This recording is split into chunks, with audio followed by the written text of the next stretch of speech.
ہجرت کی رسول خدا نے، پہلی ہجری گزری، پہلا سال گزرا، دوسرا سال گزرا، جنگ بدر ہوئی، اس کے کچھ ہی مہینوں کے بعد جنگ احد ہوئی۔ جنگ ہوتے سریے ہوتے رہے جس میں رسول خدا اپنے لشکر والوں کو بھیجتے تھے، کبھی خود جاتے تھے، یہاں تک کہ ہجرت کا 5واں برس آیا۔ کون سا برس؟ 5واں برس۔ شوال کا مہینہ آیا، 17 شوال۔ قرآن نے پورا سورہ اس واقعے کے بارے میں نازل کیا ہے، سورہ احزاب کے نام سے، جس میں جنگ احزاب یعنی جنگ خندق کا پروردگار عالم نے تذکرہ کیا ہے۔ اور اس سورہ کو جا کر دیکھیے تو آپ کو سمجھ میں آئے گا کہ جو رسول کے ساتھ سرکار نماز جو پڑھ رہے ہیں آپ مسجد میں، وہ بہت آسان جگہ ہے، میدان جنگ اس سے کٹھن امتحان ہے۔ سمجھیے کہ قرآن مجید میں پروردگار عالم نے مسلمانوں کے لیے کس امتحان کا کس انداز سے ذکر کیا ہے۔ پروردگار عالم فرماتا ہے کہ دیکھو سورہ احزاب، جب لشکر آ گیا، خبر ملی کہ لشکر آ رہا ہے کفار کا، عرب کے جتنے بھی کفار تھے وہ اکٹھا ہو کر متحد ہو کر آئے تھے مسلمانوں سے جنگ کرنے کے لیے۔ 10,000 کا لشکر تھا، اور اگر انگریزی حساب سے دیکھا جائے تو جنوری کا مہینہ تھا۔ جنوری کا مہینہ تھا، میں اس لیے بتا رہا ہوں کہ ٹھنڈک بہت تھی، اور کفار نے بھی مسلمانوں نے بھی آگ جلائی تھی ٹھنڈک سے بچاؤ کے لیے۔ یہ جو میں آگ جلانے کا ذکر کیا ہے، یہ آیت آئے گی تو اشارہ کروں گا، اس وجہ سے میں نے ذکر کیا۔ بہرحال بیٹھے، مشورہ ہوا، سلمان فارسی نے مشورہ دیا کہ یا رسول اللہ، ہمارا طریقہ یہ، دشمن آتا ہے خندق کھود دیتے ہیں، لہذا دشمن اسے پھلانگ کر جست لگا کر آ نہیں سکتا، گھوڑے اتارے گا تو گھوڑے نکلیں گے کیسے، اگر پیدل اترے گا تو پھر نکلنا، ہم اس کو وہاں سے نقصان پہنچا دیں گے، ہرا دیں گے دشمن کو۔ رسول خدا نے ایک ہلال کی طرح، کرسنٹ کی طرح مدینے کے باہر ایک خندق کھودی، پشت پر مدینہ، سامنے سے خندق، کہ مسلمانوں کے سامنے اگر لشکر آئے تو خندق کی رکاوٹ ان کو دکھے۔ مسلمان موجود ہیں، یہاں تک تو بات ہوئی تاریخ کی۔ اب چلیے آپ 9ویں آیت سورہ احزاب کی، کہ جس میں پروردگار عالم مسلمانوں کا حال بتا رہا، اور عجیب انداز سے بتایا، یا ایھا الذین آمنوا اذکروا نعمت اللہ علیکم اذ جاءتکم جنودا فارسلنا علیہم ریحا وجنودا لم تروها۔ یاد کرو اس وقت کو مسلمانوں کہ جب تم جنگ میں، جنگ خندق میں لشکر میں گھر گئے تھے، کفار کا لشکر آیا تھا، نعمت کو یاد کرو جو خدا نے نعمت تم پر نازل کی تھی جنگ خندق میں، اس کو یاد کرو کہ جب تم خندق کے اندر تھے، یعنی خندق کی پشت پر تھے، لشکر آیا تھا تو پروردگار نے تمہاری مدد کے لیے ریحن، ہوا کو بھیجا، وجنودا لم تروها، کچھ ایسے لشکر بھی بھیجے جن کو تم نہیں دیکھ سکتے تھے۔ تو ہوا کیا، سردی کا موسم ہے، کفار نے آگ جلائی، خدا نے بعد میں جب جنگ خندق میں مولا کا عمرو بن عبد کے ساتھ مقابلہ ہو گیا اور وہ مر گیا، قتل ہو گیا، تو اس کے بعد خدا نے ایسی ہوا چلائی کہ جس سے ان کی آگ جلائے نہ جلی، تو ایک مشکل ہو گئی، خیمے اکھڑ گئے، جس کے بعد کفار وہاں پر ٹھہر نہیں سکے۔ لیکن یہ بعد کا واقعہ ہے، کفار کے لشکر کی ہوا اکھیڑی تو کس نے؟ خدا نے ہوا بھیجی تھی شعلوں کو بجھانے کے لیے، عمرو بن عبد کی ہوا اکھیڑی تو کس نے اکھیڑی؟ کل کا واقعہ آپ کو یاد ہے کہ میں نے عرض کیا تھا نہج البلاغہ سے کہ امیر المومنین نے فرمایا، قدم اہل بیتہ فوقع بہم اصحابہ، نبی کریم ہمیشہ اپنے گھر والوں کو آگے رکھتے تھے، اپنے اصحاب کو تلوار اور نیزوں کی تیزی سے بچاتے تھے، لہٰذا نیزوں کی تیزی اور تلوار کی تیزی سے بچانے والا کون؟ علی۔ پروردگار عالم نے بھیج تو دیا ہوا کو، لیکن یہ بعد کا واقعہ پہلے ہوا کیسے؟ بہرحال پہلے آپ قرآن مجید سے سنیے جنگ خندق کے مسلمانوں کا حال۔ رسول خدا کے ساتھ 3 طرح کے لوگ تھے، ایک موٹی سی سیدھی سادی ظاہری تقسیم، پکے مومن تھے، منافق تھے کہ جن کے دلوں میں نفاق تھے، نماز میں بھی آتے تھے، ہر جگہ ساتھ ساتھ ہوتے تھے، کوئی یہ نہ سمجھے کہ رسول کے ساتھ جو لوگ تھے سب پکے مومن تھے۔ قرآن کہہ رہا ہے منافق ہیں، تو آپ کیسے کہہ رہے ہیں کہ نہیں ہے؟ پھر اس کے بعد ایک اور چیز، فی قلوبہم مرض، ایک تھے کہ جو نہ منافقین میں سے تھے نہ مسلمانوں میں سے تھے، نہ پکے مومن ہیں نہ منافق ہیں۔ منافق وہ جو دل میں مکمل بت پرست ہے، کافر ہے، زبان سے کلمہ پڑھ چکا ہے۔ فی قلوبہم مرض وہ کہ جو نہ منافق ہے جو نہ مومن ہے، جہاں کی ہوا چلے تلاش میں رہتا ہے کہ کس طرح سے اعتراض کرے۔ لہٰذا ہم مسلمان اس بات پر تاکید کرنا چاہتے ہیں، شد و مت کے ساتھ زور لگا دیتے ہیں کہ رسول کے ساتھ جو تھے مسلمان پکے تھے۔ قرآن کہہ رہا ہے نہیں بھائی، دو گروہ تھے, نفاق بھی تھا, دل میں بیماری بھی تھی. اگر نفاق وہی دل کی بیماری تھی تو خدا نے قرآن میں الگ الگ کر کے ذکر کیوں کیا؟ اس کا مطلب یہ ہے کہ رسول خدا کو صرف منافقوں سے خطرہ نہیں تھا, فی قلوبہم مرض, جن لوگوں کے دل میں مرض تھا ان کے دل سے بھی خطرہ تھا. لہذا جب آئے تو اب قرآن مجید نے فرمایا, یا ایھا الذین آمنوا اذکروا نعمت اللہ علیکم اذ جاءتکم جنودا لم تروها وارسلنا علیہم ریحا وجنودا لم تروها. آگے پیچھے ہو گئی آیات, اس کو آپ خود صحیح کر لیجئے گا. یاد کرو اس نعمت کو کہ جب ہم نے تم پر بھیجی, اذ جاءتکم جنودا, تمہارے سامنے لشکر آئے کفار کے, فارسلنا علیہم ریحا, ہم نے تم پر ہوا کو بھیجا, نازل کیا مدد کے لیے, وجنودا لم تروها, کچھ ایسے لشکر بھی بھیجے جن کو تم نہیں دیکھ سکتے تھے. اور اس کے بعد جب یہ مرحلہ آیا اور کفار کے لشکر کو دیکھا مسلمانوں نے, ایک درود پڑھیں ذرا محمد آل محمد. خوب آرام آرام سے آیت پڑھ رہا ہوں. هنالک ابتلی المؤمنون وزلزلوا زلزالا شدیدا. پروردگار نے فرمایا وہ موقع تھا کہ جب ایمان والوں کا امتحان ہوا. اتنا بڑا لشکر ہے, مومن کا امتحان ہوا. هنالک ابتلی المؤمنون وزلزلوا زلزالا شدیدا. بہت شدید دھچکا پہنچا مومنین کو کہ یہ ہو کیا رہا ہے, اتنا بڑا لشکر ہے, ہوگا کیا. خوب توجہ کرنا عزیزان گرامی, ایک ایک بات پر میں آخر میں جو آپ کو نتیجہ دینا چاہتا ہوں, تو اس خطبہ غدیر کے جملے سے مجھے ملانا ہے کہ تم میں سب سے زیادہ میری مدد علی نے کی. اگر آپ اس کو اپنے ذہن میں نہیں رکھیں گے پوری گفتگو کو قرآن کی, تو آخر میں نتیجہ آپ کی سمجھ میں نہیں آئے گا. تو مومنین سب ایک طرف, اچھا مومنین کے دل کو دھچکا پہنچا کہ نہیں پہنچا؟ دھچکا تو پہنچا. زلزلوا زلزالا شدیدا, بڑے شدید طریقے سے خدا نے ہلا کر رکھ دیا.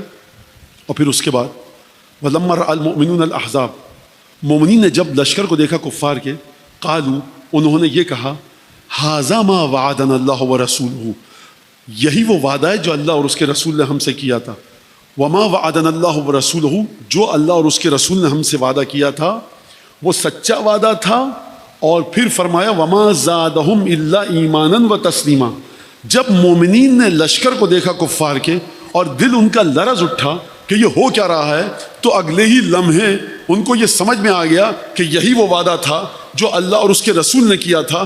لشکر کو دیکھا کفار کے, 10,000 کا لشکر, گھبرائے نہیں. وما زادہم الا ایمانا وتسلیما, ایمان بھی دل میں بڑھ گیا اور سر تسلیم بھی مزید شدت سے خم ہو گیا. اور اس کے بعد جب منافقون نے دیکھا کہ لشکر کفار کو, خوب توجہ کر رہے ہیں آپ, یہ کون ہے جو بات کر رہا ہے؟ رسول کے لشکر میں ہے. وَلَمَّا رَأَى الْمُؤْمِنُونَ الْأَحْزَابَ, مومنین ہیں جنہوں نے کفار کے لشکر کو دیکھا. اور کفار کے لشکر کو دیکھنے کے بعد یہ جملے کہے جو میں نے آپ کے سامنے پڑھے. کیا کیفیت ہوئی ان کے دل کی؟ ان کے دل میں ایمان بھی بڑھا, تسلیم کے مرحلے پر بھی آئے, بندگی کے مرحلے پر بھی آئے, اور کہا ھذا ما وعدنا اللہ ورسولہ, یہی وہ وعدہ ہے جو اللہ اور اس کے رسول نے کیا تھا, اور اللہ اور اس کے رسول نے سچا وعدہ کیا ہے. یہ کون ہے؟ رسول کے لشکر میں. اور اس کے بعد جب دیکھا لشکر کو کس نے؟ منافقین نے. تو یہ کہنے لگے منافقین, والذین فی قلوبہم مرض, لشکر رسول خدا کا ہے, سامنے لشکر کفار کا ہے, دونوں لشکر میں رسول کے ہیں. منافقین, مومنین, فی قلوبہم مرض, بیمار دل والے, سب کے سب دیکھ ایک ہی چیز رہے ہیں, رسول کے جھنڈے تلے ہیں, رسول کے ساتھ ہیں. لیکن مومنین کہہ رہے ہیں واہ واہ سبحان اللہ, یہی تو وعدہ ہے جو اللہ نے کیا تھا, سچا وعدہ کیا تھا. منافق کہہ رہا ہے, اور وہ جس کے دل میں مرض ہے, ما وعدنا اللہ ورسولہ الا غرورا, اللہ اور اس کے رسول نے ہم سے سوائے جھوٹ کے کوئی وعدہ نہیں کیا. تو اب یہ دیکھ کر کہ جو رسول کے لشکر میں ہے, دھوکہ مت کھا جانا, دیکھنا کہ کس نے کہا تھا جھوٹا وعدہ, کس نے کہا تھا سچا وعدہ. تو جنگ کے اندر رسول کے لشکر کے ساتھ جو ہے نا, یہ دیکھ کر مت تسلی کر لینا اپنی, یہ تو جنگ میں رسول کے جھنڈے تلے تھے. مسئلے کا آغاز ہی رسول کے لشکر سے ہوتا ہے. خدا کافروں کی مذمت نہیں کرا, ارے وہ تو ہیں کافر. یہ جو یقول المنافقون, منافقین نے کہا والذین فی قلوبہم مرض, یہ ہیں کس کے لشکر میں؟ رسول کے لشکر میں ہیں. مسجد میں ہیں تو خطبے کے دوران بھاگنے کے چکر میں, مسجد میں ہیں, سر پہ چھت ہے, رسول کھڑے ہیں, بیوپاری کی خانچے فروش کی ٹھیلے والے کی آواز سن کے چلے جاتے ہیں. میدان جنگ میں ہیں تو کہہ رہے ہیں کہ ہم سے سوائے جھوٹے وعدے کے کچھ وعدہ نہیں کیا. نماز میں آپ کا امتحان ہوا تو کارکردگی یہ جنگ میں امتحان ہوا تو کارکردگی یہ، تو اب اللہ کا رسول سوائے علی کے علاوہ فخر کرے تو کس پر؟ اچھا اب چونکہ قرآن مجید نے نام نہیں لیا، مجھے بھی نام نہیں پتا، اللہ کا رسول جانتا ہے، اللہ جانتا ہے، یا وہ جو وہاں اس طرف تھے وہ جانتے ہیں، ہمیں نہیں پتا، لیکن تھے رسول کے ساتھ۔ ایک معیار کرائٹیریا تو آ گیا، جو رسول کے ساتھ جنگوں میں شریک ہوا، جو رسول کے ساتھ نماز پڑھی تھی، وہ سب کے سب ایمان کے اس لیول پر نہیں تھے۔ یہ قرآن کہہ رہا ہے، کسی محدث نے اگر اس بات کے اوپر اعتراض کیا کہ غلط ہے، وہ ایمان سے باہر چلا جائے گا، قرآن کے خلاف گفتگو کرے گا۔ حدیث کو تولنا ہے قرآن کی روشنی میں تولو۔ قرآن کہہ رہا ہے والذین فی قلوبہم مرض ھذا ما وعدنا اللہ ورسولہ الا غرورا۔ اگر کاش یہ کہہ دیتے وعدنا اللہ ورسولہ غرورا، اللہ اور اس کے رسول نے ہم سے جھوٹا وعدہ کیا، تو تب بھی شاید ہمارے دل کو شاید قرار آ جاتا، کچھ آنسو پوچھ جاتے، میاں کہنے لگے ما وعدنا اللہ ورسولہ الا غرورا، اللہ اور اس کے رسول نے جو وعدہ کیا سب جھوٹا کیا، تو ان کی رسالت بچی۔ اب یہی شخص جو خیبر، جو خندق میں رسول کے ساتھ ہے، یہ جملہ کہہ رہا ہے، قرآن مجید فرما رہا ہے سورہ احزاب، اب یہی کل صبح کو فجر کو جب گھر میں نماز پڑھے گا اور کہے گا اشہد ان محمد رسول اللہ، تو جبرائیل اس کے منہ پر یہ اذان نہیں دے کے ماریں گے کہ شرم نہیں آتی، کل تو خندق کے میدان میں ہمارے رسول پر یہ الزام لگا کے آیا، اب گواہی دے رہا ہے، ارے تیری گواہی کی کوئی اوقات نہیں ہے، تو ہمارے رسول کو جھوٹا کہہ کے ٹکرے لگا رہا ہے، پڑھتا رہے نماز، کاٹتا رہے چکر، تیری عبادت قبول نہیں ہے۔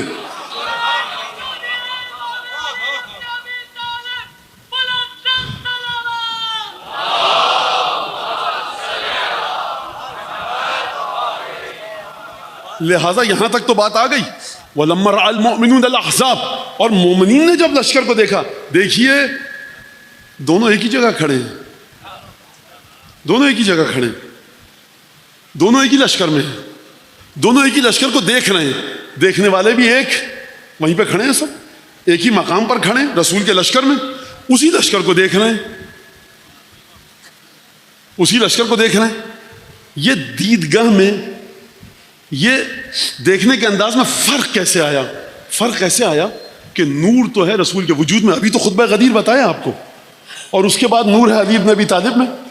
اگر نور کے ذریعے دیکھو گے تو کہو گے ھذا ما وعدنا اللہ ورسول، اور اگر اپنے بلبوتے پر دیکھو گے، رسول کو اپنے جیسا سمجھ کر دیکھو گے، تو اسی مرحلے پر رہو گے۔ بات ختم ہو گئی، نکات بہت سارے، بات تفصیل سے ہو جائے گی، چھوڑیے۔ اب رسول کا خیمہ موجود، عمرو بن عبدود پہلوان، عمرو بن عبدود عامری گھوڑے کو پیچھے لے کے گیا، دوڑاتا ہوا آیا اور خندق کو پھلانگ کر مسلمانوں کی طرف آ گیا۔ اچھا اب بہادری میں عمرو بن عبدود زیادہ بہتر ہے یا وہ مسلمان جو اللہ اور اس کے رسول کو جھوٹا کہہ رہے ہیں؟ یعنی امیر المومنین کا مقابلہ عرب کے ہمہ شمہ سے نہیں تھا، اس سے نہیں تھا جو آ گیا ٹہلتا ہوا بیچارہ، دھان پان سا، تلوار نہ سنبھالی جائے۔ علی بن ابی طالب کے فخر کی بات یہ ہے کہ کبھی کسی ہمہ شمار راہگیر چلتے پھرتے کو نہیں مارا، جب بھی مارا عرب کے نامی گرامی کو مارا۔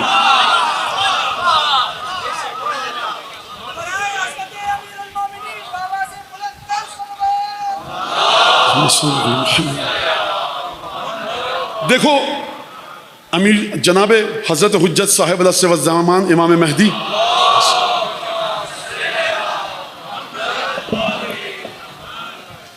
امام زمانہ کے جد بزرگوار کا ذکر ہے، اور یقین ہے مجھے کہ تمام انبیاء خوش ہیں اس وقت، انشاءاللہ کہ خوش ہوں، اور اس پر تصدیق لے جتنے بھی اب درود بھیجیے گا نا آپ لوگ، تو امام زمانہ کی نیابت میں مولا کو بھیجنا۔ اب یہ نیت کر لو، اللہم صل علی محمد۔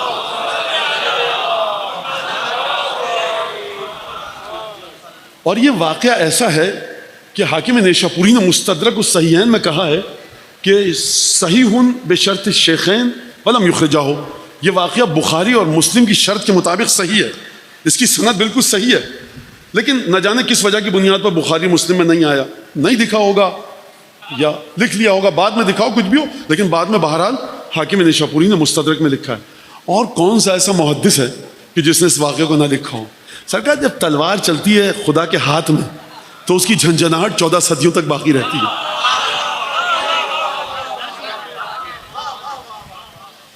آ گیا گھوڑا پھلانگ کر آیا، بڑا بہادر تھا، اکیلا آ جائے، رسول خدا کے خیمے کے گرد چکر کاٹے. مورخین نے کہا وہ یعنبہم، توہین آمیز لہجے میں گفتگو فرما رہا ہے. الا یبرز الیہ بطل رجل، ہے کوئی مرد جو باہر نکلے لڑے مجھ سے.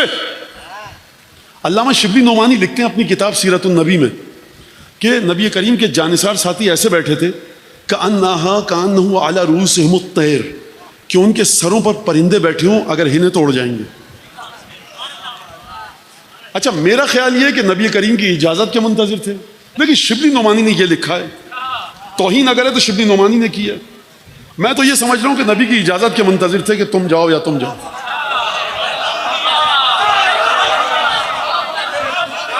درود بھیجیے بلند آواز سے محمد عالم.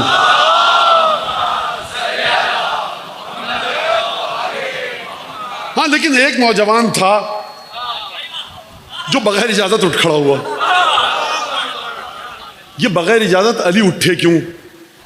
علی بن ابی طالب بغیر اجازت کے سانس نہ لے رسول کے، یہ کھڑے کیوں ہو گئے؟ اچھا جب وہ کأین جنتکم التی تزعمون انکم، وہ کہاں ہے تمہاری جنت جس کے بارے میں تم گمان کرتے ہو کہ ہمیں قتل کے شہید ہونے کے بعد وہاں چلے جاؤ گے؟ کہاں؟ الا فیکم رجل ابرز، اب نکلو باہر آؤ. جب اس نے رسول کے خیمے کا چکر کاٹا، اب کیونکہ بات آ گئی تھی ناموس رسالت پر، امیر المومنین کھڑے ہو گئے. اب یہ میں اس کتاب سے پڑھ رہا ہوں جو علامہ ہلی نے نہیں لکھی، علامہ مجلسی نے نہیں لکھی، شیخ صدوق نے نہیں لکھی، کہ قابل قبول رہے سب کے لیے. کہا اجلس، بیٹھ جاؤ. علی بیٹھ گئے. دوبارہ اس نے چکر کاٹا ایک، علی پھر کھڑے ہوئے. کہا اجلس، بیٹھ جاؤ. علی پھر بیٹھ گئے. دوبارہ اس نے چکر کاٹا، رجس پڑھا. علی پھر کھڑے ہوئے. کہا کہ یا علی ھذا عمر، یہ عمرو بن عبد ود ہے. کہا یا رسول اللہ وانا علی. آپ سمجھیں گے کہ میں کہوں گا مولا نکل گئے خیمے سے باہر 3 دفعہ، جو واقع خوب توجہ کرنا، 3 دفعہ، یہ 3 دفعہ جو علی کھڑے ہوئے اس میں وقت کتنا لگا؟ یہ کسی کے پاس گھڑی ہے یا تھی اس وقت؟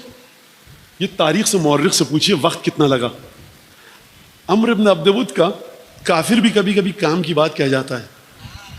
عمرو بن عبد ود کا ایک جملہ ہے جس سے سمجھ میں آیا کہ وقت کتنا لگا. رجس پڑھا آ کر، کہا لقد بحثت من النداء لجمعهم هل من مبارزی. ارے چیخ چیخ کے میری آواز بیٹھ گئی ہے تو نکلو نہ کوئی باہر. ایک انسان کتنی دیر چیخے گا کہ اس کی آواز بیٹھ جائے؟ 2 سیکنڈ، 3 سیکنڈ. آپ کہہ سکتے ہیں یا علی ذرا رک جاتے تو آپ نہ جاتے، ہم چلے جاتے. اور قربان جاؤں علی بن ابی طالب کی ذوالجنہ کی قدموں کے خاک کے، کہ یہ نہیں کہا فاطمہ بنت اسد کے سپوت نے یا رسول اللہ آپ کو پالا میرے بابا نے، ماں نے میری حمایت کی، بدر میں ہم، احد میں ہم، شب ہجرت ہم، جنگوں میں ہم، اب یہ آیا ہے 10,000 کا لشکر ہے، بھائی تم میں سے کوئی نہیں جا سکتا. کہا علی بن ابی طالب جب رسول کو دیکھتے ہیں نا تو دنیا اور کائنات کی کسی چیز کو نہیں دیکھتے. تبھی تو فرمایا انصرکم، تم میں سب سے زیادہ علی نے میری مدد کی. اچھا بات یہ کہ نور اگر نور کی مدد نہ کرے تو کیا تاریکی نور کی مدد کرے گی؟ فرمایا امیر المومنین نے. اور اس کے بعد یہ جملہ میرے خود پڑھ دوں پہلے، عممہ بعمامتہ وقلدہ سیفہ، اپنی تلوار عطا فرمائی، اپنا امامہ باندھا. یہ رسول خدا نے ہر دفعہ بٹھایا کیوں؟ یہ ابھی سمجھ میں نہیں آئے گا، جب علی قتل کر کے آئیں گے تب سمجھ میں آئے گا. یہ ابھی نہیں سمجھ سکتے آپ. عمرو بن عبد ود نے کہا لقد بحثت من النداء لجمعهم هل من مبارزی وقفت اذ جبن المشجع موقف القرن المناجزی. میں اس جگہ پر بڑے بڑے جنگ کے مارکوں میں ٹھہر جاتا ہوں جہاں بڑے بڑے بہادر بزدلی کے ساتھ بھاگ جاتے ہیں نا، میں اس جگہ پر ٹھہر جاتا ہوں. وَلَذَلِكَ لَمْ أَزَلْ مُتَسَرِّعًا نَحْوَ الْحَزَاحِزِ. اس لیے جب بھی جنگ کرنے آتا ہوں نا، کپ کپاتے ہوئے پیروں کے ساتھ نہیں آتا، تھر تھراتے ہوئے بدن کے ساتھ نہیں آتا. مجھے میرا سپہ سالار دھکے دے کے باہر نہیں نکالتا، بڑے جم کر دوڑتا ہوا آتا ہوں مقابلہ کرنے کے لیے. اس جملے کو یاد رکھنا، دوڑتا ہوا آتا ہوں مقابلے کے لیے. اس جملے کو یاد رکھنا عزیزان گرامی، مجھے کام ہے اس جملے سے. وَلِذَلِكَ لَمْ أَزَلْ مُتَسَرَّعًا نَحْوَ الْحَزَائِزِ، جب بھی جنگ کرنے آتا ہوں نا دوڑتا ہوا آتا ہوں. إِنَّ الشَّجَاعَةَ فِي الْفَتَى وَالْجُودَ مِنْ خَيْرِ الْغَرَائِزِ. اگر کوئی جوان مرد ہے نا فتح کا آپ کو میں مانا تو بتاؤں تو یہ بے ادبی ہے. سب کو پتا ہے کہ فتح لا فتح الا علی. فتح کا معنی سب کو پتا ہے. عمرو بن عبد الود کہہ رہا ہے ان الشجاعۃ فی الفتح والجود من خیر الغرائز. کسی جوان میں، فتح جوان مرد میں، بہادر میں، جو پامردی کے ساتھ ڈٹ کر کھڑا ہوتا ہے، استقلال کے ساتھ مقابلہ کرتا ہے، فتح جس میں جوان مردی کی صلاحیتیں ہیں، صفات ہیں، عادتیں ہیں، اس کے وجود میں دو چیزیں ہوتی ہیں، ایک تو بہادری ہوتی ہے اور دوسری سخاوت ہوتی ہے. اس نے یہ رجس پڑھا. کس طرح سے پڑھا؟ لقد بحثت من النداء الى جمعهم هل من مبارزی وقفت اذ جبن المشجع موقف البطل المناجزی ولذلك لم ازل متسرعا نحو الهزاهز. ان الجود في الفتى والشجاعة من خير الغرائز. بہادری اور سخاوت جوان کی دو خصوصیات ہیں. دوڑتا ہوا آتا ہوں میں، ہے کوئی؟ نکلو. 3 دفعہ علی اٹھے بیٹھے. کیوں؟ کیونکہ جو جملہ کہیں گے نا رسول خدا بعد میں، تو شاید کوئی یہ نہ کہہ دے علی تمہیں یہ جلدی ہو رہی تھی، ہم چلے جاتے تو ہم قتل کر دیتے. 3 دفعہ اٹھا فاطمہ بنت اسد کا لال، 3 دفعہ بٹھایا، پھر اٹھا، پھر بٹھایا، پھر اٹھا، پھر بٹھایا. یعنی وقت بہت دیا تھا. عمرو بن عبد الود کی آواز بیٹھ چکی تھی، 3 دفعہ پکارا. علی 3 دفعہ کھڑے ہوئے. کتنی دیر تک اس نے اپنے گھوڑے کو دوڑایا ہوگا؟ اور اس کے بعد پھر یہ بھی کہا، مورخ یہ نہ لکھ دے علی انجانے میں چلے گئے تھے، خیمے کے اندر تھے، کیونکہ عمرو بن عبد الود نے اپنا نام نہیں بتایا تھا. علی انجانے میں چلے گئے تھے. رسول خدا آواز پہچانتے ہیں. وہ لوگ جو یہ کہتے ہیں، جن کا یہ عقیدہ ہے کہ رسول خدا علم غیب رکھتے ہیں، میں ان کے مطابق بات نہیں کر رہا. رسول خدا اس کی آواز پہچانتے ہیں. کیوں پہچانتے ہیں؟ کیونکہ مکے میں ساتھ رہتا تھا. جانتے ہیں کہ کون کون لشکر میں آیا، جانتے ہیں کہ کتنا بڑا لشکر ہے، جانتے ہیں کہ کمانڈر کون ہے، جانتے ہیں کہ پہلوان کون ہے. وقت کا رسول ہے، سپہ سالار بھی ہے، نبی بھی ہے، معصوم بھی ہے، امام بھی ہے، رسول بھی ہے. 3 دفعہ اٹھے، 3 دفعہ بٹھایا، اور خیمے سے باہر جانے سے پہلے کیا کہا؟ یا علی ھذا امر. علی مطلب یہ میرے الفاظ میں کہیں انجانے میں تو نہیں جا رہے، جانتے ہو نا امر ہے. کہا ہاں وانا علی، میں علی ہوں. یعنی کل مورخ یہ نہ لکھے اگر علی ذرا سی دیر سے جاتے تو کئی اور اٹھ جاتے. 3 دفعہ اٹھا کر بٹھایا، وقت بہت تھا، تم پیشکش کر دیتے. دوسری بات، مورخ یہ نہ کہہ دے علی انجانے میں چلے گئے تھے، امر کو قتل تو کر دیا لیکن گئے تھے انجانے میں، معرفت کے ساتھ گئے تھے. اس نے کیا کہا تھا؟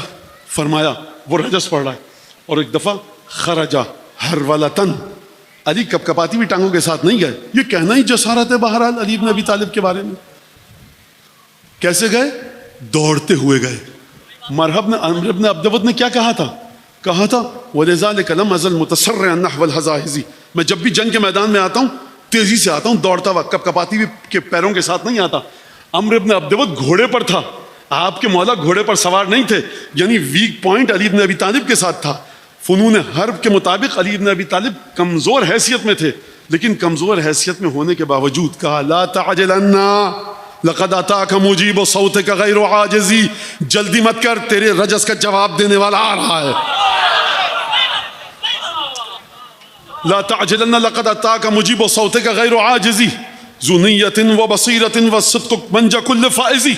وہ آ رہا ہے جس کی نیت پاک ہے، وہ آ رہا ہے جو صاحب صدق و صفا ہے. اور یاد رکھ، تو نے کہا سخاوت اور شجاعت، میں کہتا ہوں سچائی ہے جو کامیاب کو کامیاب کرتی ہے. وَإِنِّي لَأَرْجُو أَنْ أُقِيمَ عَلَيْكَ نَائِحَةَ الْجَنَائِزِ بِضَرْبَةٍ النَّجْلَاءِ يَبْقَى صَوْتُهَا عِنْدَ الْحَزَائِزِ. اور امید میں یہ کرتا ہوں کہ تجھے ایک ایسی ضرب لگاؤں کہ جس سے تیرا کام تمام ہو جائے، اور ایسی ضرب لگاؤں گا کہ جب بھی جنگوں کی بات ہوگی نا، علی کی ضربت کا ذکر ضرور رہے گا. کا بھی ایک بڑا فلسفہ عجیب ہے ویسے. خیر، عمرو بن عبد الود علی بن ابی طالب سے زیادہ تجربہ کار ہے. لشکر اس کے پاس زیادہ ہے، گھوڑا بھی ہے، زرہ بھی اچھی ہے. علی بن ابی طالب جو کی روٹی کھا کر آئے ہیں، زرہ نہیں ہے، گھوڑے پر نہیں ہے. اپنے مولا کی شخصیت کا تھوڑی دیر کے لیے سائیکالوجیکل انالیسس، نفسیاتی تجزیہ تو کرو.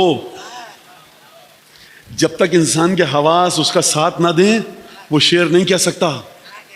جب تک انسان کے حواس ساتھ نہ دیں، جس ردیف اور قافیے میں عمرو بن عبدبد نے رجس پڑھا، مولا نے اسی ردیف اور قافیے میں پڑھا. یعنی یہ علی مخمل و کمخاب کے بچھونے پر بیٹھے تھے یا میدان جنگ میں تھے؟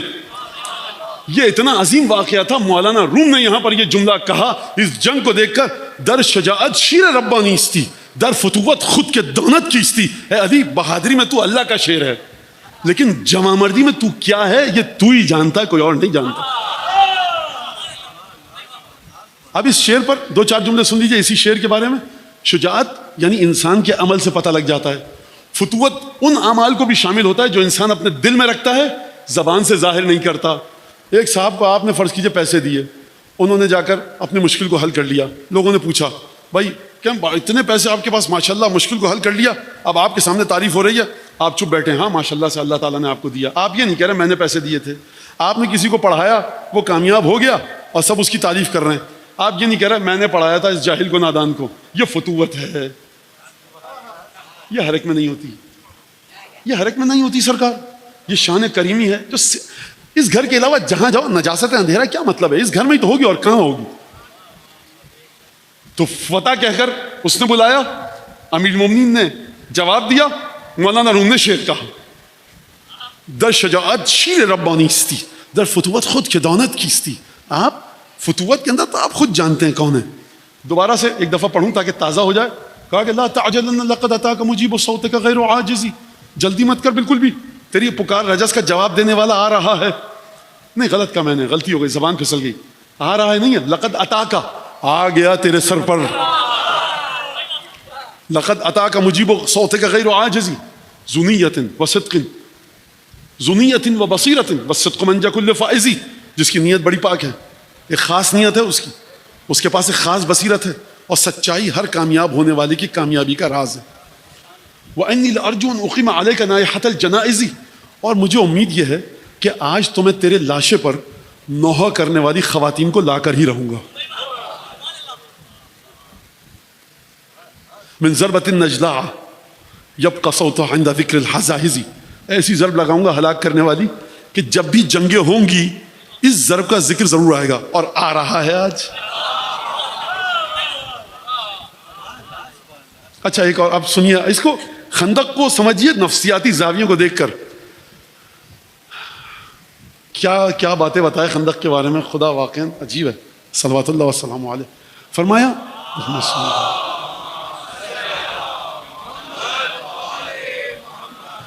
کہ جب انسان جاتا ہے، نکلتا ہے، تو ایک رتی برابر بھی اس کے اندر اگر خوف ہو، جنگ لڑنے گیا پہلوان سے، تو چاہتا ہے تھوڑے سے رحم کے جذبات اپنے لیے خرید لے، کہ مار تو لگائے، پٹائی تو کرے میری، لیکن تھوڑا سا رحم کھا کر. لیکن جو مد مقابل کو جا کر تیش دلائے، ذلیل کرے، بے آبرو کرے، اس کا مطلب یہ کہ وہ اپنی موت کے تمام راستوں کو خود کھول رہا ہے. اے علی، اب عمرو بن عبدبد سے رحم کی توقع مت رکھنا. تم نے اتنا بڑا جملہ کہہ دیا، ان مکے والوں اور مدینے والوں کی زبان میں بات کر رہا ہوں. یا علی تم نے اتنا بڑا جملہ کہہ دیا، وَإِنِّي لَأَرْجُو أَنْ أُقِيمَ عَلَيْكَ نَائِحَةَ الْجَنَائِزِ، آج کے دن تو تیرے سر پر رلانے والیوں کو لا کر رہوں گا. ایک ضرب لگاؤں گا، ایک ضرب یبقى، جس کا ذکر ہمیشہ بچا رہے گا. تو جب علی گئے عمر کے پاس، عمر سے پوچھا کون ہو بھائی؟ کہا علی. ابن من؟ کہا ابی طالب. کہا ابن عبد مناف؟ کہا نہیں، عبد مناف کا بیٹا نہیں، ابو طالب کا ہوں. کہا تمہارا باپ میرا دوست تھا، اور اوپر جا کر شجرہ ملتا ہے تو کہا کہ انت ابن اخی، تمہارے باپ سے تو میری دوستی تھی، اور لا احب ان احرق دمک، مجھے تیرا خون بہانا پسند نہیں ہے، واپس چلا جا. کہا ولیکن انا احب ان احرق دمک، تجھے خون پسند نہیں ہے بہانا، مجھے پسند ہے تیرا خون بہاؤں. یعنی خود یقین کریں جنگ خندق جیسی کوئی جنگ نہیں ہے کہ جس میں علی ابن ابی طالب کی شخصیت کا اتنے خوبصورت طریقے سے نفسیاتی تجزیہ کیا جا سکے کہ وہ پہلوان جو مد مقابل پر ہے، وہ پہلوان کہ جب علی خیمے سے نکلے تو کسی نے چپکے سے کہا، بھائی محبت میں کہا ہوگا، خود نہیں جا پا رہا وہ بیچارہ، لیکن علی سے تو محبت کرتا ہے نا. کہا یا علی ذرا دیکھ کے جائیے گا، 1000 آدمیوں کے برابر ہے. بھائی آپ نہیں گئے، ڈرائیے تو مت، ہولائیے تو مت. نہیں وہ نہیں کیا لیکن محبت تھی امیر المومنین کہا علی یہ ہے، بہرحال چلے گئے.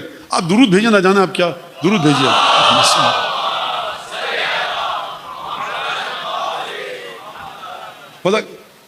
پہلے تو رجس کا جواب رجس سے دے کے اس کو تیج دلایا.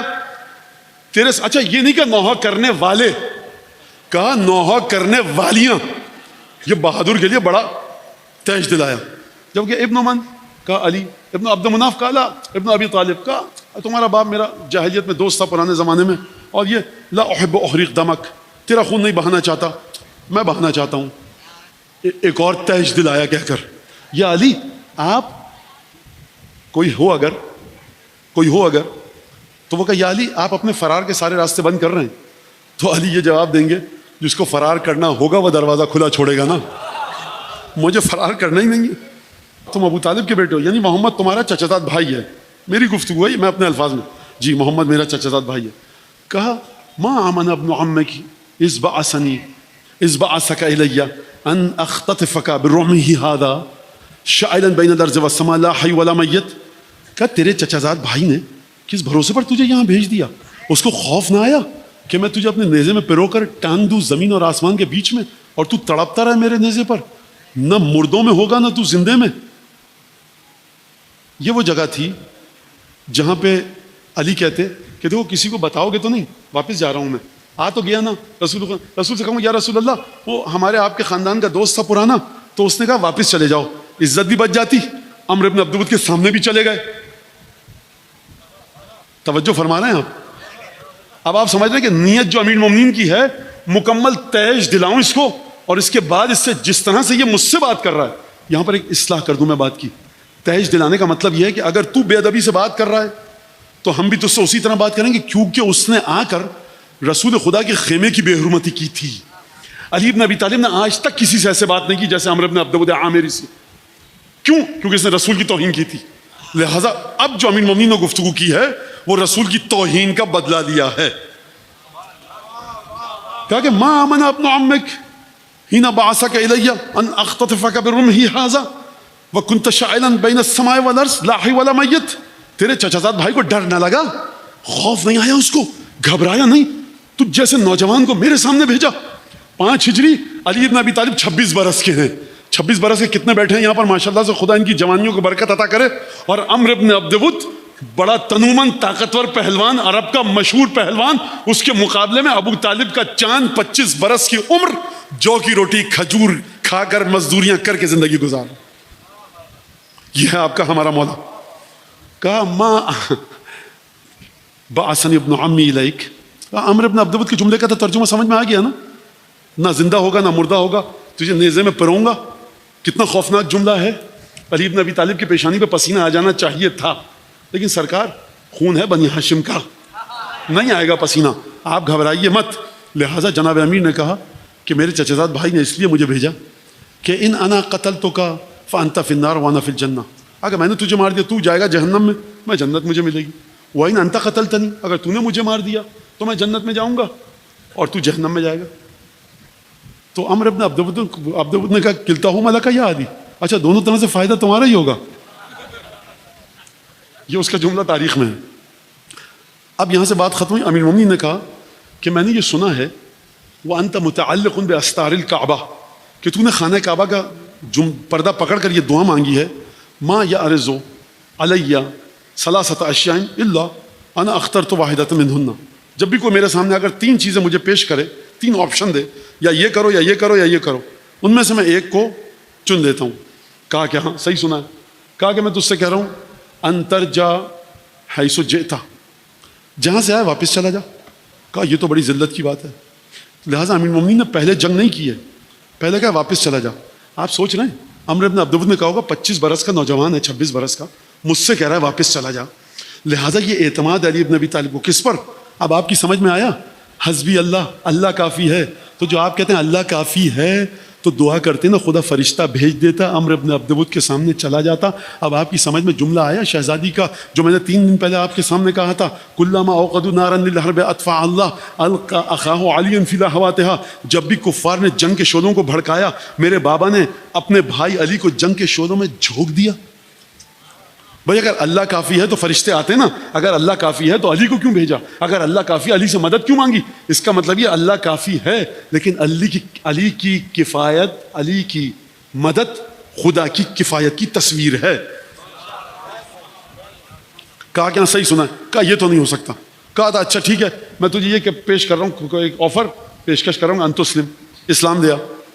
کہا یہ اگر کرنا ہوتا, آج 5 ہجری ہو چکی ہے, تو پہلے اسلام قبول نہیں کر لیتا. کہا پھر ٹھیک ہے جنگ کے لیے تیار ہو جاؤ. کہا ٹھیک ہے. جنگ ہوئی, گھمسان کا رن پڑا ایک طرح سے کہا جائے, گرد و غبار کا بادل اٹھا. عمرو ابن عبدود کے سینے پر جناب امیر, اور اس نے ایک بے ادبی کی. جو بے ادبی کی وہ ایک بتا سکتا ہوں, دوسری بتا نہیں سکتا.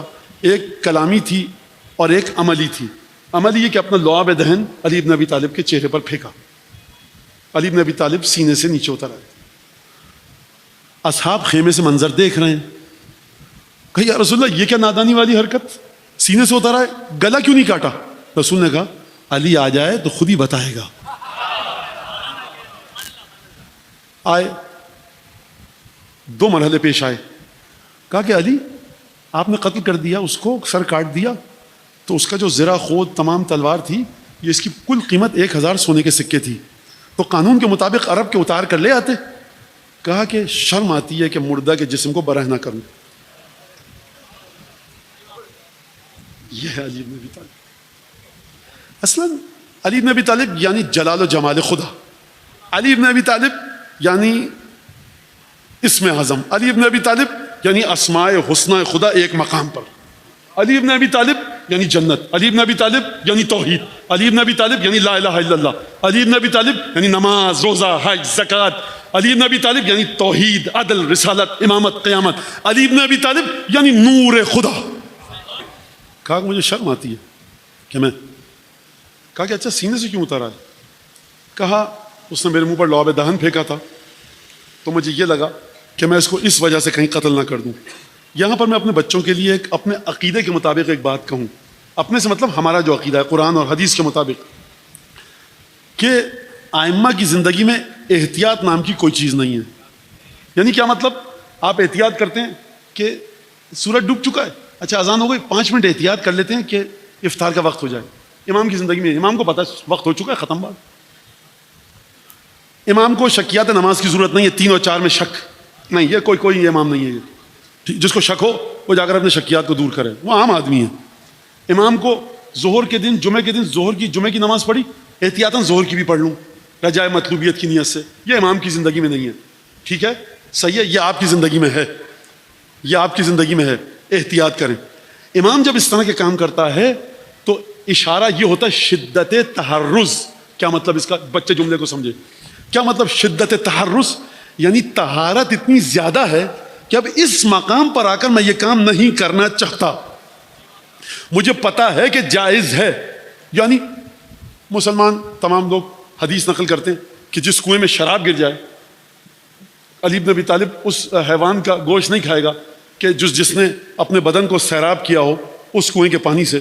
جس حیوان کے بدن میں شراب کی آمیزش ہو اس کا گوشت کاٹ کر لائیں. امیر المومنین کہتے ہیں میں نہیں کھاؤں گا. تو جب جائز ہے, سب کچھ ہے, آپ کے فقہا فتویٰ دیتے ہیں. علی بن شدت تحرز یعنی شخصیت کی کرامت, بلندی, شرافت, بزرگواری اس جگہ پر ہے کہ علی بن ابی طالب اب یہاں پر داخل نہیں ہونا چاہتا. سمجھ میں آئی بات؟ توجہ کرنا. احتیاط امام کی زندگی میں معنی نہیں رکھتی. اگر احتیاط ہے تو اس معنوں میں کیا مطلب؟ دوڑے گھوڑا لے کر جنگ میں, دشمن بھاگ رہا ہے, دیکھا علی بن ابی طالب ذوالفقار لے کر گھوڑے پہ میرے پیچھے آ رہے ہیں. اس نے کیا کام کیا؟ اس نے کام ایسا کیا کہ علی بن ابی طالب کو نگاہیں نیچی کرنی پڑی. کیا مطلب؟ احتیاط فلاں یہ وہ نہ.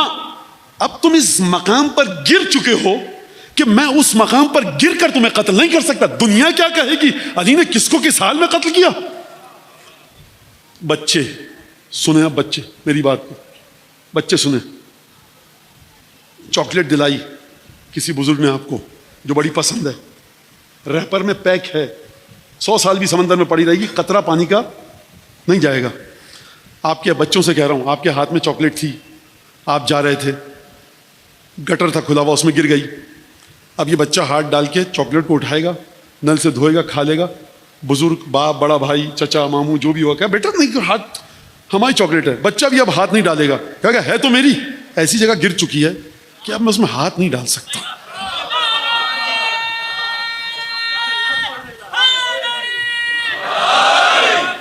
تو آپ اس کو مت دیکھیے علی بن ابی طالب نے وہ چیز کیوں نہیں لے لی, وہ کیوں نہیں دے دی, اب وہ ہو چکا, بھائی ہاتھ نہیں لگائے گا اس میں, جاؤ رکھو اپنے پاس, نہیں چاہیے. لہٰذا اترے, کہا کہ مجھے یہ خوف آیا. اب اس لفظ سے ہمارے بچے یہ نہ سمجھیں کہ جناب امین نے احتیاط کی. وہ علی بن ابی طالب کہ جس کے ماتھے کا پسینہ عرفاء, درویش, صوفیہ کرام, گداگر ہیں جس کے, وہ علی بن ابی طالب, اس کو نہیں پتا ہوگا میرے دل میں کیا کیفیت آئی ہے. بہرحال آپ جو بھی سمجھیں, مولانا روم کے بدن پہ لرزہ آ رہی ہے, سرکار فرید الدین عطار نیشاپوری کے بدن پہ لرزہ آ رہی ہے. ہم اور آپ کے ہیں, جا کر پوچھیے عرفاء سے, درویشوں سے کہ مولانا روم ہے کون, فرید الدین عطار نیشاپوری ہے کون. انہوں نے قصیدہ کہا ہے اس جنگ خندق کا اور اسی واقعے کو قلم بند کیا. لہٰذا اتر کر آئے, کہا اس نے میرے منہ پر لعاب دہن پھینکا, وہ شتم عرضی, اور اس نے میرے بارے میں ایک نہایت نامناسب لفظ کہا, جس کے بعد میں نے نہ چاہا کہ اس کو اس بنیاد پر قتل کروں. شدت تحرز یعنی نجاست سے اپنے آپ کو بچانا, یعنی پلیدی سے, برائی سے اپنے آپ کو بچانا. آپ نے سن لی جنگ خندق, بات ختم ہو گئی. سرکار بات تو اب شروع ہوئی ہے. لشکر کے اوپر ہوا چلی اور پروردگار نے فارسلنا علیہم ریحا وجنودا لم تروہا, ہم نے ہوا بھیجی, ایسے لشکر بھیجے, ہوا بڑی تیز چلی اور کفار کے چولہے بجھ گئے.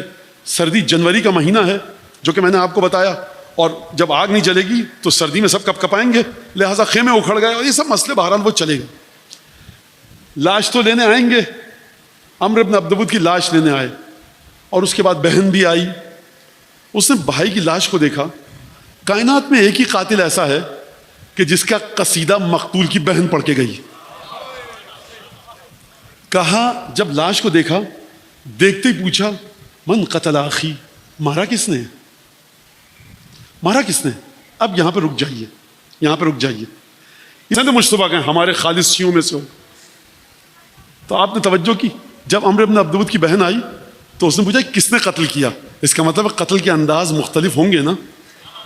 کہا کہ قتل کا کس نے قتل کیا, کہا ابو طالب کے بیٹے علی نے. کیا کہنا چاہیے تھا, خدا غارت کرے ابو طالب کے خاندان کو, خدا لعنت کرے نعوذ باللہ علی بن ابی طالب پر, یہ کہنا چاہیے تھا نا. دیکھیے مزاج کو سمجھیے. جنگ تھی, حمزہ نے قتل کیا, ایک خاتون آ کر جگر چبا رہی ہے اور ایک خاتون آ کر علی کا قصیدہ پڑھ رہی ہے.